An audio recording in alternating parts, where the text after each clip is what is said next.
नमस्कार, मैं मिलन Patel, registered pharmacist, आपका हार्दिक स्वागत करता हूं आपकी अपनी YouTube channel health and medicine Hindi में।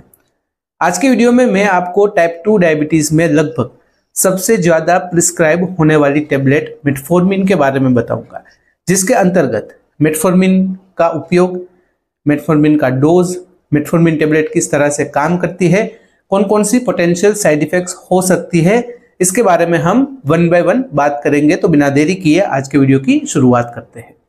टाइप 2 डायबिटीज में ब्लड शुगर लेवल को प्रॉपर्ली मेंटेन करने के लिए फर्स्ट लाइन ट्रीटमेंट के तौर पर मेटफॉर्मिन टेबलेट को प्रिस्क्राइब किया जाता है, क्योंकि एक तो यह टेबलेट इफेक्टिव है, दूसरी डायबिटिक जो मेडिसिन होती है उसके मुकाबले मेटफॉर्मिन टेबलेट की साइड इफेक्ट्स भी कम है, और साथ ही साथ यह टेबलेट इकोनॉमिकल है, मतलब कि लगभग हर किसी के बजट में आती है। इस हेतु से लगभग सबसे ज्यादा यह दवाई प्रिस्क्राइब होती है। अगर भारत की बात करें तो भारत की कुछ मोस्ट पॉपुलर मेटफॉर्मिन टेबलेट की ब्रांड्स में ग्लाइसिफेज, ग्लूकोफॉर्मिन, सिटापिन, ग्लाइकोमेट, बिगोमेट, मेलमेट, फॉर्मिन, मेटलॉन्ग, ट्राइकोमैक्स, एक्समेट इत्यादि का समावेश होता है। अब बात करते हैं यूजेस ऑफ मेटफॉर्मिन, मतलब कि मेटफॉर्मिन टेबलेट का उपयोग कहाँ पर होता है। देखिए, ज्यादातर लोगों को बस इतना मालूम होता है कि जिन लोगों को डायबिटीज है उनको मेटफॉर्मिन टेबलेट दी जाती है, लेकिन अदर देन डायबिटीज दो और उपयोग है।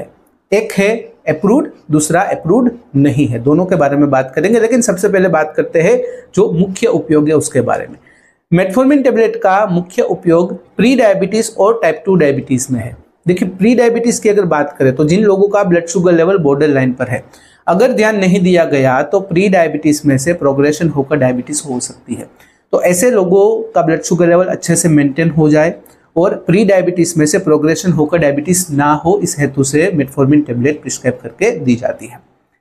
जिन लोगों को ऑलरेडी डायबिटीज है, उनका डायबिटीज का जो टारगेटेड ब्लड शुगर लेवल होता है वो अच्छे से प्रॉपरली मैनेज हो पाए, फास्टिंग में, आफ्टर मील या फिर HbA1c सभी जो ग्लूकोज लेवल का जब हम उसकी टेस्ट करते हैं तो अच्छे से मेंटेन हो पाए, इस हेतु से जिन लोगों को ऑलरेडी डायबिटीज है उन्हें मेटफॉर्मिन टेबलेट प्रिस्क्राइब करके दी जाती है।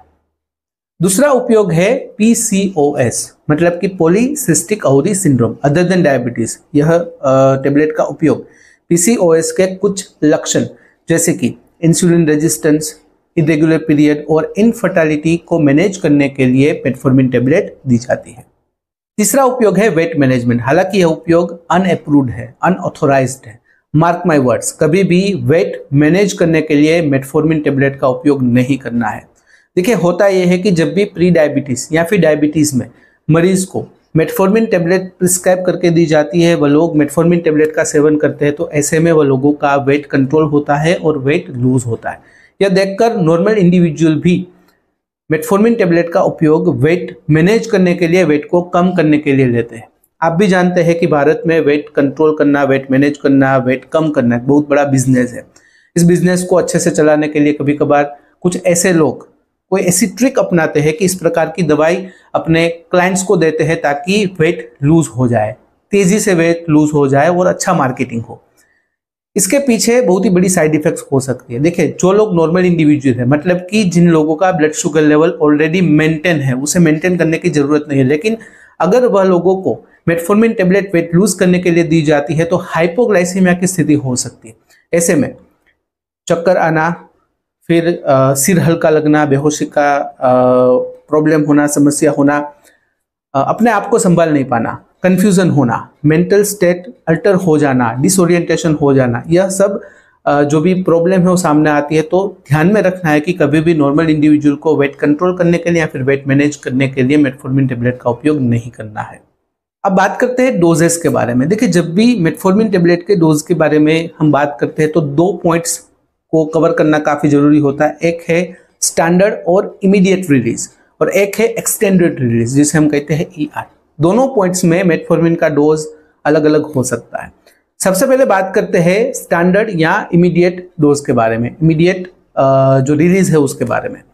तो उसकी जो स्ट्रेंथ होती है मेटफॉर्मिन की इमीडिएट रिलीज में 500 mg, 850 mg और 1000 mg होती है। अगर डोज की बात करें तो जो स्टार्टिंग डोज होता है वो 500 mg की एक टेबलेट दिन में 2 बार या फिर 850 mg की एक टेबलेट दिन में 1 बार दी जाती है। अगर डोज सैचुरेशन की बात करें तो मतलब कि किस प्रकार से डोज को बढ़ाया जाता है या फिर घटाया जाता है। डोज टाइट्रेशन में अगर बात करें तो जिस प्रकार से ब्लड शुगर लेवल मेंटेन हो रहा है, पेशेंट का टॉलरेंस कितना है, उसके ऊपर ध्यान रखकर मेटफॉर्मिन का जो स्ट्रेंथ है उसे 500 mg से बढ़ा सकते हैं, वीक में एक बार या फिर 2 वीक में एक बार। अगर बात करें मैक्सिमम डोज की, तो in case of immediate release ये डोज मैक्सिमम डोज होता है 2550 mg, मतलब कि 2550, जो अलग अलग 2 से 3 डोज में डिवाइड किया जाता है। अगर बात करें एक्सटेंडेड रिलीज यानी कि ER की, तो उसमें जो दवाई है उसकी स्ट्रेंथ 500 mg, 750 mg और 1000 mg होती है। अगर स्टार्टिंग डोज की बात करें तो 500 mg से लेकर 1000 mg के बीच में दिन में एक बार, खास करके इवनिंग मील यानी कि शाम के वक्त जब खाना खाते हैं तब यह मेडिसिन दी जाती है। अगर बात करें डोज टाइट्रेशन की, तो पेशेंट की टॉलरेट करने की जो लिमिट होती है, जो ब्लड शुगर लेवल कंट्रोल की कैसे हो रहा है, उसके आधार पर 500 mg से यह डोज बढ़ाया जाता है वीक में एक बार। अगर बात करें मैक्सिमम डोज की, तो 2000 टू 2500 यानी कि 2000 से लेकर 2500 mg वंस डेली यह डोज मैक्सिमम हो सकता है। अब बात करते हैं हाउ मेटफॉर्मिन वर्क, मतलब कि किस प्रकार से मेटफॉर्मिन टेबलेट काम करती है। 3 तरीकों से मेटफॉर्मिन हमारे शरीर में ब्लड ग्लूकोज लेवल को मेंटेन करती है या फिर कम करती है। सबसे पहला तरीका, जो हमारा लीवर है, जो ग्लूकोज प्रोड्यूस करता है, उस प्रोडक्शन को मेटफॉर्मिन टेबलेट कम करती है ताकि हमारे खून में जो ग्लूकोज लेवल है वो अच्छे से मेंटेन हो पाए। दूसरा तरीका है, मेटफॉर्मिन टेबलेट हमारे सेल्स की इंसुलिन सेंसिटिविटी बढ़ाती है, जिसकी वजह से हमारे सेल्स अच्छी तरह से ग्लूकोज का उपयोग कर पाए और हमारे ब्लड में ब्लड ग्लूकोज लेवल मेंटेन हो पाए। तीसरा तरीका है, जो हम खाना खाते हैं उसमें जो शुगर होती है, जब भी हमारा खाना स्टमक से होकर इंटेस्टाइन में जाता है तो वहां पर ग्लूकोज का एब्जॉर्प्शन होता है। तो metformin tablet intestinal absorption of glucose को कम करती है, जिसकी मदद से ब्लड स्ट्रीम में कम ग्लूकोज जाए और हमारा ब्लड ग्लूकोज लेवल मेंटेन हो पाए। अब बात करते हैं side effects of metformin tablet. अगर मोस्ट कॉमन साइड इफेक्ट की बात करें तो मेटफॉर्मिन टेबलेट के उपयोग से नोजिया यानी कि जी मचलना, वोमिटिंग यानी कि उल्टी जैसा होना, स्टमक अपसेट हो जाना, डायरिया यानी कि दस्त हो जाना, एब्डोमिनल पेन यानी कि पेट में दर्द होना, इत्यादि साइड इफेक्ट्स देखने को मिलती है। अगर बात करें सीरियस साइड इफेक्ट की, तो उसमें लैक्टिक एसिडोसिस और विटामिन B12 डेफिशिएंसी हो सकती है। अगर बात करें लैक्टिक एसिडोसिस की, तो यह जो साइड इफेक्ट होती है वैसे तो रेयर होती है, लेकिन लाइफ थ्रेटनिंग हो सकती है। अगर कोई व्यक्ति मेटफॉर्मिन टेबलेट का लंबे समय के लिए उपयोग करता है तो उस व्यक्ति के ब्लड में लैक्टिक एसिड बिल्डअप हो जाता है, उसकी मात्रा बढ़ जाती है, जिसकी वजह से बहुत ही ज़्यादा दर्द होना, कमजोरी महसूस होना, थकान महसूस होना और पेट में बहुत ही ज़्यादा तेज दर्द होना इत्यादि लक्षण दिखाई दे सकते हैं। अगर बात करें विटामिन B12 डेफिशिएंसी की, तो अगर कोई व्यक्ति बहुत ही लंबे समय के लिए मेटफॉर्मिन टेबलेट का सेवन करता है तो उस व्यक्ति के शरीर में विटामिन B12 की एब्जॉर्प्शन होने की जो क्षमता होती है वो कम होती जाती है।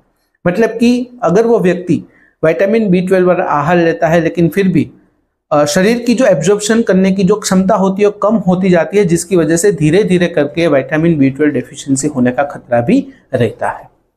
तो यह थी जानकारी मेटफॉर्मिन टेबलेट के उपयोग, डोजेज, साइड इफेक्ट्स और किस तरह से काम करती है उसके बारे में। अगर इस वीडियो से रिलेटेड कोई भी सवाल है बेझिझक कमेंट में पूछिएगा। अगर कमेंट में आप अनकंफर्टेबल है तो डायरेक्टली मुझे मेल कर सकते हो qa.hm@gmail.com पर। तो फिलहाल इस वीडियो में बस इतना ही। आज का वीडियो ध्यान से देखने और सुनने के लिए आपका धन्यवाद। जय हिंद, जय भारत।